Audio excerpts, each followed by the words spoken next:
Jillian Michaels went on CNN. They were doing a segment on how they're planning on revamping the Smithsonian to be more aligned with American values as the Trump administration sees it. So this has made the rounds quite a lot. We're going to delve into some of the nuances here.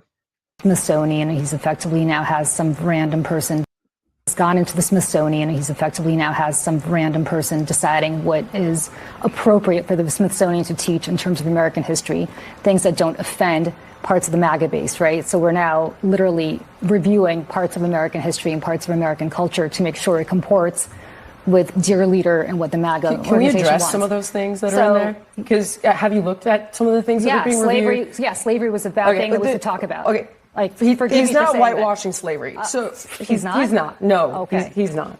And you cannot tie imperialism and racism and slavery to just one race, which is pretty much what every single exhibit does. But let's talk about the fact that when you can't tie slavery. Let's talk about the fact that slavery in America was. Do you realize that only less than 2% of white Americans owned slaves? But it was a system of white supremacy. You realize that slavery is thousands of years old? White people were Do you know the slave who owners. was the first race to try to end slavery? Well, what's controversial? I'm very surprised. This is an extraordinary exercise in historical revisionism. I'm really surprised. Do you realize that? Jillian, I'm surprised that you're trying to litigate who was the beneficiary of slavery and who was not. What I'm trying to tell you is that in the context of American history, okay. In the context of American history, what are you saying is incorrect by saying that it was white people oppressing black people? Every single thing is like, oh, no, this is all because white people bad. And that's just not the truth. Like, for example, every single exhibit, I have a list of every single one. Like, people migrated from Cuba because white people bad. Not because of Castro. Yes, no, it's in there. That's what I'm saying. You don't actually know what's in there. Do you know that when you walk in the front door, the first thing you see is the gay flag? Jillian, you have a lot of... Okay. All right. So then she goes off on gender. Now, listen, I don't know what day she went there. I was there in September. And when you walk in the door, there's an enormous statue of George Washington on a throne in very Roman style. So I don't know if they wrapped him up in the pride flag for some reason the day she was, hey, Jillian Michaels is coming, get the pride flag. Let's trigger her. Like, I don't know what she's talking about. Now, we have in the past, way back when this story broke, and we'll get into it more, we did cover that crazy exhibit at the African American Museum when it first opened about white culture. There have been excesses like that, particularly at the height of woke at the Smithsonian. I was literally just there in September. And remember, I'm not a supporter of those things. I've done several segments ripping apart Robin DiAngelo and Ibram X. Kendi. My critique is really grounded in the idea that this kind of divisive interpretation of how to, not the existence of racism, but how to address it is really designed to divide workers so that they can't come together and unite against the ruling class. This is simply the other side of that, as we will see. So somebody pointed this out, and rightly so. Abby, that was all unnecessary because a fitness trainer shouldn't even be on a panel discussing politics. If we're not talking exercise and diet, why do you have Jillian Michaels on your show? Waste of space. Exactly. Yes. Like I'm not a credentialist. I can't be. I'm a college dropout myself who makes a living talking politics. So I'm far from a gatekeeper. But in Jillian Michaels' case, it's a little extreme. I mean, who the hell cares what she has to say about anything? Well, she's I'd like to there see for Norm that. debate Jillian Michaels. She's if there I need to, if I need to check my form on a squat thrust or a jumping jack, I will look you up. Otherwise, why am I talking to you? Well, she's there for this because we're talking about it, right? That's what she's there for. Yeah. Because CNN has terrible ratings. No, they brought her on to say shit like that to get everybody buzzing about it. She does the toothpaste show, right? With Anna Kasparian and Lindy Lee. I call it the Right. toothpaste show because Yeah. it looks like the set of a toothpaste commercial they Yeah. shoot it on. I forget what it's called. The alternate view or something like that. Yeah. Okay, so now she followed up by posting a picture of the Cuba exhibit that she's talking about. And this really shows you how ignorant these people are when they speak on these things, and they rely very much on having an audience that's as ignorant or more ignorant than they are. Otherwise, you could never take these people seriously. Right. So what did she claim? She claims that the whole exhibit about people leaving Cuba was white people bad. I'm going to read you what it actually says. Seeking democracy and safety. Civil wars, oppressive governments, and natural disasters pushed millions of people to migrate from Latin America and the Caribbean to the United States. Now that doesn't sound like the explanation is white people bad. They give multiple reasons why people left, including natural disasters, which last I heard you can't blame on white people. Throughout the 1900s, the United States supported foreign governments that favored U.S. businesses and fought communism. So if anything, if you're tuned into that language, there's this pro-capitalist bias in it, right? It's just assumed we were fighting communism, and that's a good thing. That's implied. Sometimes U.S. foreign policy contributed to the violence and corruption driving people to migrate. That's not white people bad. That's history. That's history, which she concedes that history. That's the crazy part. The United States backed numerous dictators, including Cuba's Fulgencio Batista and the Dominican Republic's Rafael Trujillo. Cuban, Dominican, and many other Latino communities still feel the effects of war and revolution. Their stories reveal the human cost of immigration and the contradictions of U.S. foreign policy. That is pretty balanced. That is certainly not white people bad. It definitely is that very. It has a liberal bias. Gosh darn it, we try to do the right thing. We did have to fight communism, but gosh darn it, some of the things we did were wrong and had unintended consequences. That's what that is. It's that very mushy, kind of liberal, in the end, very pro-America kind of a perspective. When we're wrong, it's for the right reasons. So this is her interpretation of that paragraph. Okay, so for anyone watching me on CNN tonight battling it out on Abby Phillips's show, this is one of the Smithsonian exhibits I was referencing. Trump is not trying to erase slavery by suggesting some of the installations there are inaccurate and biased. Notice how it omits the central fact that Cubans fled Castro's communist regime instead of framing the crisis solely as the result of U.S. support for dictators, a misleading oversimplification. It didn't. Right at the top, it gave multiple explanations for why people left. While the U.S. did back Batista, an unpopular and corrupt leader, mass emigration began after Castro seized power in 1959. Cuba became a one-party communist state allied with the Soviet Union. Political opponents, journalists, and business owners were jailed, executed, or driven into exile. Private property was nationalized. Dissent was criminalized. Okay, genius. All right. Why was there a communist revolution in the country? You concede that Batista was an unpopular and corrupt leader. So even accepting your premise that they fled the communist revolution, well, why was there a communist revolution? Would you concede there was a communist revolution because things were so terrible for people under Batista whom we supported? You'd have to concede that, right? You can't say the one without the other. Now, to go on a more nuanced point, okay, well, you didn't have any mass migration under Batista because the people who would have wanted to migrate under a corrupt dictator would not have been the people who had the means to migrate. Exactly. It would have been the poorest people who had no financial resources to leave the island. I'm sure they certainly would have if they could have. So who are the people who fled? Who would be the political opponents, journalists, and business owners under Batista? Fascists.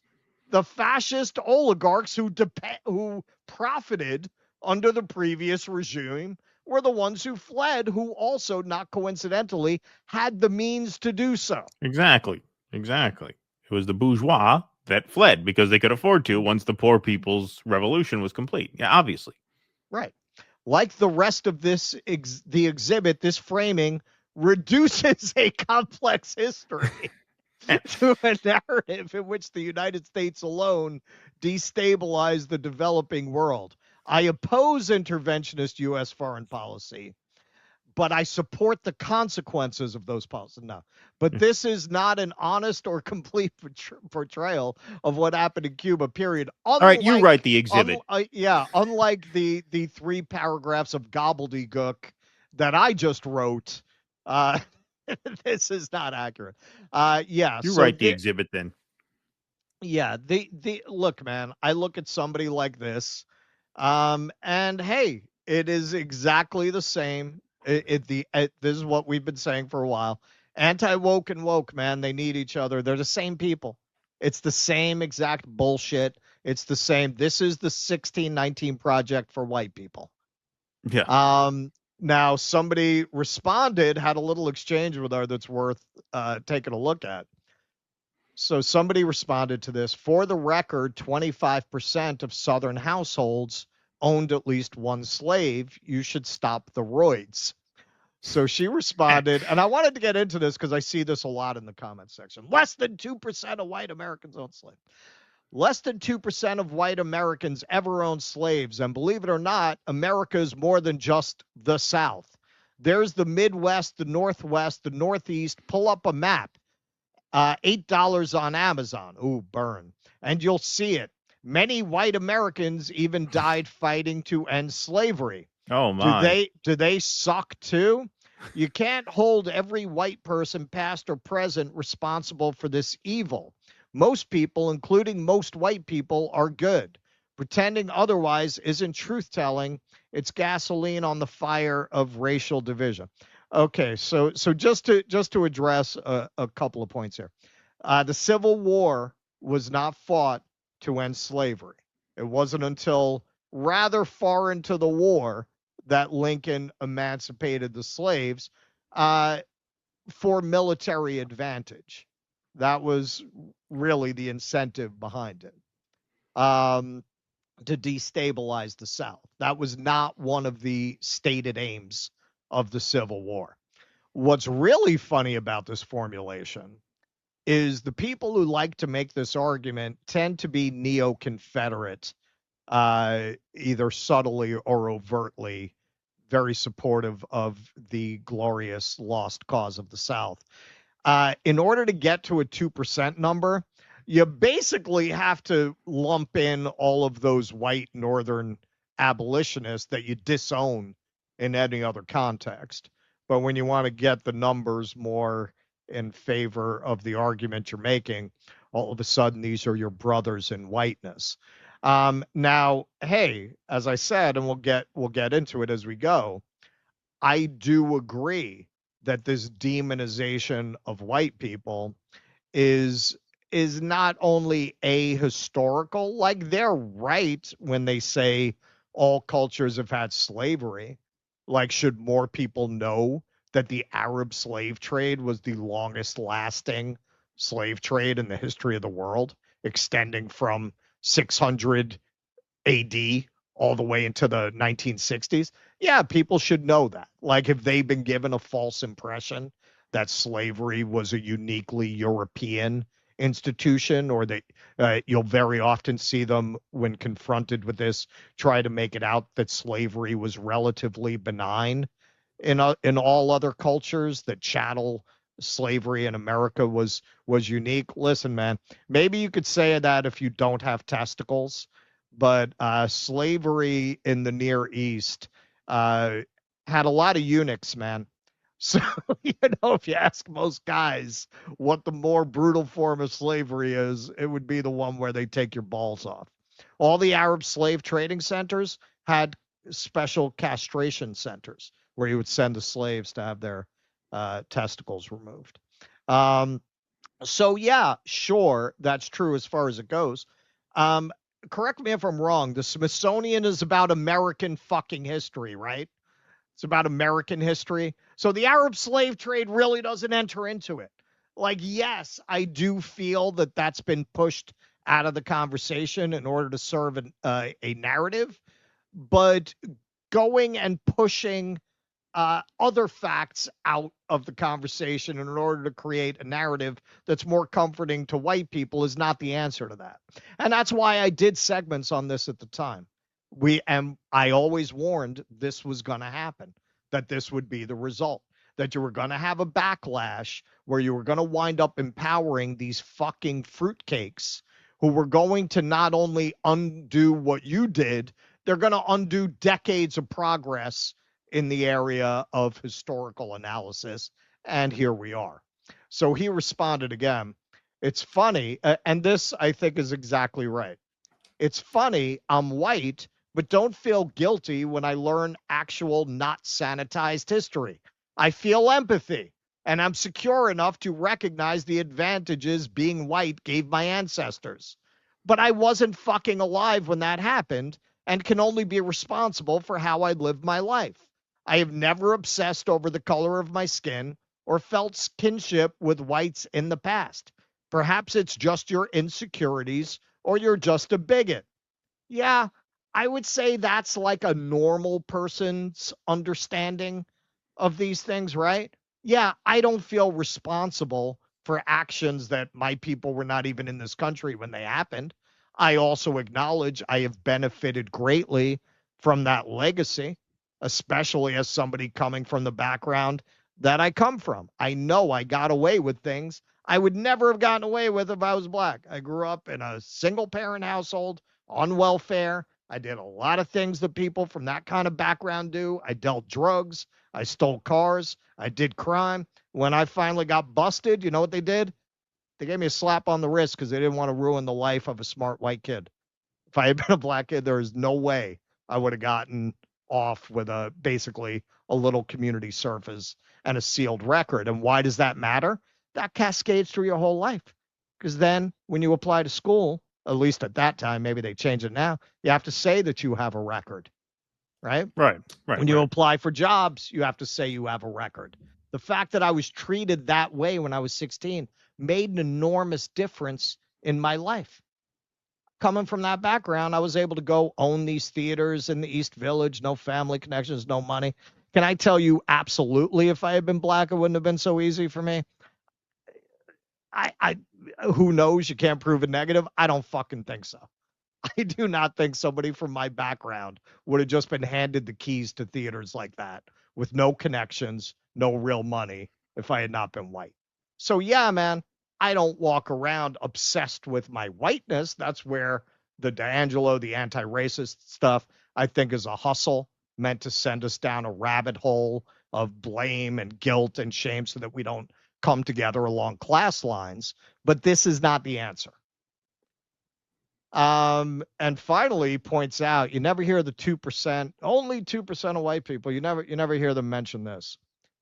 Sure, Jillian, remind me of all these Northwestern families in 1860. Sorry you're so uneducated, must suck having to suck up to racists. What percentage of Southern households owned at least one slave? This is Grok struggling against lobotomy. Around 25 to 30% of Southern households in the United States owned at least one slave in the mid-19th century based on historical records and census data from the 1850s and 1860s. The percentage varied by state and region, with higher concentrations in the Deep South, e.g. South Carolina, Mississippi, were up to 40 to 50% of households might have owned slaves, and lower percentages in border states like Kentucky or Missouri, where it could dip below 20%. Exact figures depend on the year and source, as data collection wasn't uniform. I didn't know it was that high, actually. I had no idea. Did you know that? No. I didn't know some states had 40 to 50% of slave owning. You know, you go there's Elysian Fields Boulevard in New Orleans, and they have signs up there, man. There are storefronts where slaves were sold right there, like walking in a store. Like our impression of slave auctions is, you know, you're on the block. Nah, man, that was so regularized and so normalized in some places that you'd literally walk in a store like you're buying some new stuff for the bathroom, and you buy a human being in a storefront. Right. Yeah. No, I mean, what he said there about her having to suck up to race is that's exactly it. I mean, you know, a lot of liberal politics is guilt management, but a lot of like PMC oriented conservative politics is guilt management as well. In fact, I would say just about all of PMC politics, whether it's liberal or conservative, is some sort of guilt suppression because they have no problems. That's a good point. They have no problems that politics can actually solve. It's just a way of making people feel good about themselves for being relatively close to the top of an economic hierarchy that they know somewhere inside them is unjust. So the way liberals handle that is, you know, they vote Democrat and they give to charity. And the way conservatives handle that is they tell themselves, well, you know, white people aren't that bad because the Arabs had slaves too. Yeah. Right. And so what they have in common is they all live in white neighborhoods. Right. Exactly. Right. Their lives are the same. They don't really have many problems. What problems they have are pretty much the same, whether they're liberal or conservative, whether they're nominally left or right. It's just about making them feel good. Yeah, exactly. It's branding. Please clap.